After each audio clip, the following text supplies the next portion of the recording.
Olá, hoje eu vou falar sobre o gráfico de pizza. Quais são os elementos de um gráfico? Círculo representa o total de 100%. Setores são as fatias, que mostram as partes proporcionais. Legenda identifica o que cada cor ou fatia significa.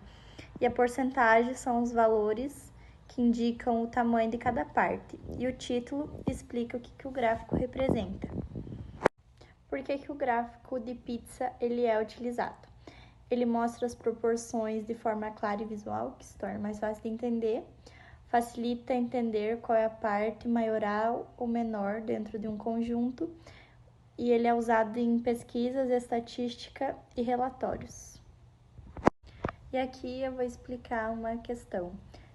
Uma pesquisa foi feita com 100 alunos sobre o meio de transporte usado para ir à escola. Os resultados estão apresentados no gráfico de pizza abaixo. Quantos alunos vão a pé para a escola? A pé está aqui de verde, que é um total de 20%. 20% de 100 seria 20 alunos. Quantos alunos vão de ônibus e carro juntos? De ônibus é 40% e de carro é 35%, que seria um total de 75 alunos. E qual é o meio de transporte menos usado? Que a menor parte está aqui mostrando pequenininha em laranja, que é a bicicleta, que é um total de 5%. Agora eu vou falar sobre o conceito do gráfico de linha. O gráfico de linha é um tipo de gráfico que mostra a variação de dados ao longo do tempo. Dia, meses, anos, etc. Ele usa pontos ligados por linhas para indicar como os valores mudam, subindo, descendo ou permanecendo estáveis. E agora, quais são os elementos do gráfico de linha? O eixo horizontal X representa o tempo, as categorias, por exemplo, os meses do ano. O eixo vertical Y mostra os valores ou quantidade, exemplo, temperatura, vendas e população. Os pontos marcam cada valor medido. Linhas conectam os pontos, mostrando a tendência dos dados. Título indica o tema do gráfico. Exemplo, crescimento das vendas em 2024. Legenda explica o que cada linha representa se houver mais de uma. Agora eu vou mostrar uma questão sobre um gráfico em linha. O gráfico abaixo mostra a quantidade de garrafas de água vendida em uma lanchonete durante uma semana. Aqui em cima está o gráfico. A pergunta é: em qual dia da semana ocorreu o maior número de vendas?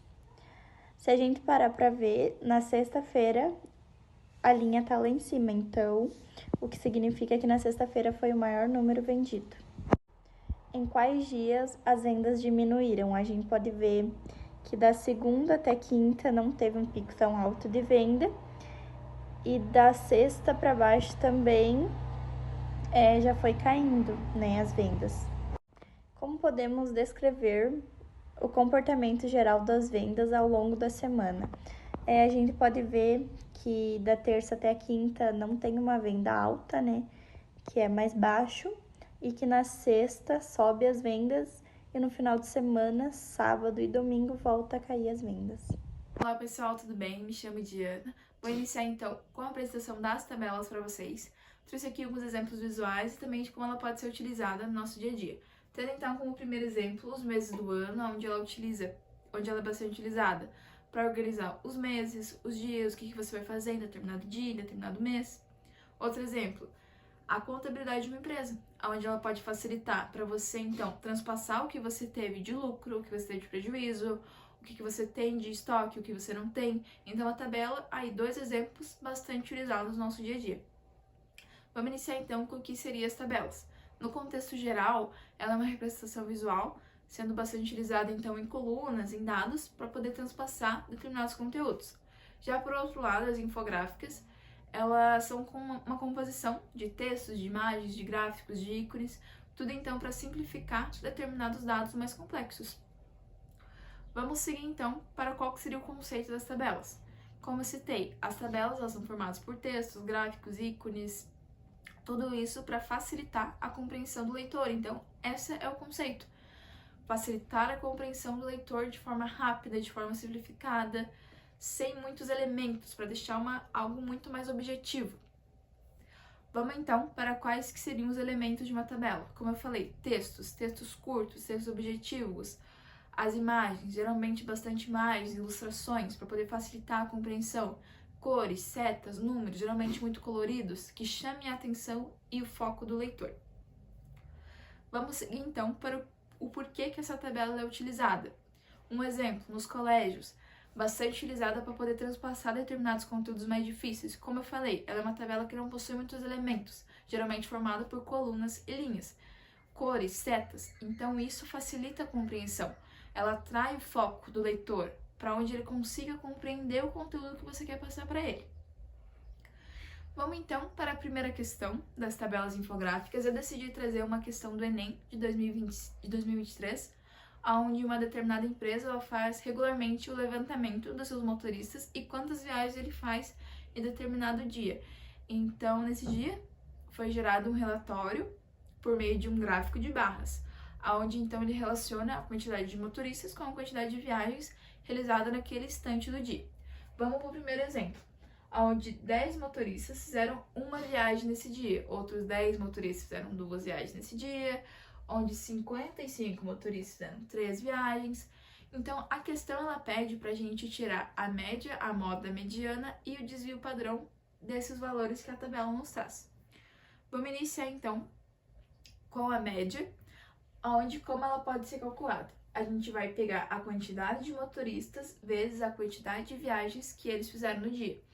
Então, o primeiro exemplo, 10 motoristas fizeram uma viagem, outros 10, 2 viagens, outros 55, 3 viagens, e assim sucessivamente. Na parte inferior, a gente vai pegar os motoristas, então, 10 motoristas fizeram uma, outros 10 fizeram 2, outros 55, 3, até a gente finalizar os valores. Na parte superior, a gente vai multiplicar, então, tendo nosso resultado de 665, e na parte inferior a gente vai somar, tendo então o nosso resultado de 160, onde a gente vai dividir esses valores, tendo então que a nossa média seria 4,15. Seguido então para umas que eu acho que é a mais fácil, que seria a moda, onde a gente vai ver um número com maior frequência, que seria o nosso número de viagens, onde aqui a gente pode ver que o 7 não foi, o 1 não foi, o 2 também não foi, a maior quantidade de viagens foi o número 3. Vocês podem ver ó, que foi 55 motoristas que fizeram 3 viagens nesse dia. Então, o nosso resultado da nossa moda, número 3. Vamos então agora seguir para a mediana, que também eu acredito que seja a segunda, mais fácil, como que a gente vai calcular? A gente vai contar o nosso número. Se ele der um número par, a gente vai pegar os 2 elementos centrais, somar eles e dividir por 2. Se o número der ímpar, vai ser o nosso número central. Nesse nosso caso aqui é uma quantidade ímpar, então a gente pode ver que temos 7 elementos. A gente vai pegar o elemento central, que no nosso caso é o número 4, né? 4 viagens. Esse seria o resultado da nossa mediana.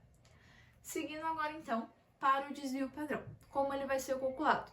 A gente poderia calcular a média novamente ou utilizar a nossa média que a gente tinha calculado lá no início. Nesse caso, seria a mesma conta, tendo então com o nosso resultado, a nossa média, 4,15. Como que a gente vai calcular?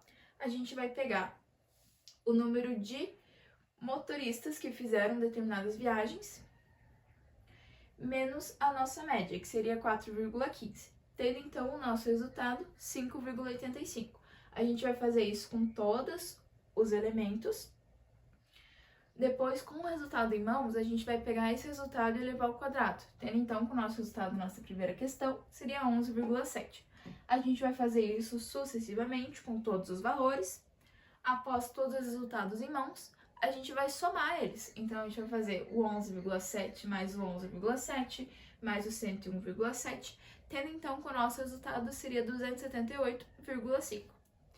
Tendo esse resultado em mãos, a gente vai dar continuidade na conta. Quantos elementos nós temos? Temos 7 elementos. Então, com o 278,5, a gente vai dividir por 7, tendo então o nosso resultado 39,78. Tendo esse resultado, a gente vai tirar a raiz dele. Então, temos que a raiz é 6,30.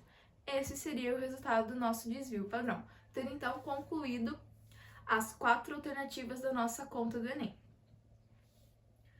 Vamos seguir então para as fontes e assim finalizando o nosso trabalho. Temos aqui todas as fontes que a gente utilizou para poder então completar e contextualizar o nosso trabalho. Agradeço a compreensão e qualquer dúvida estou à disposição. Muito obrigada!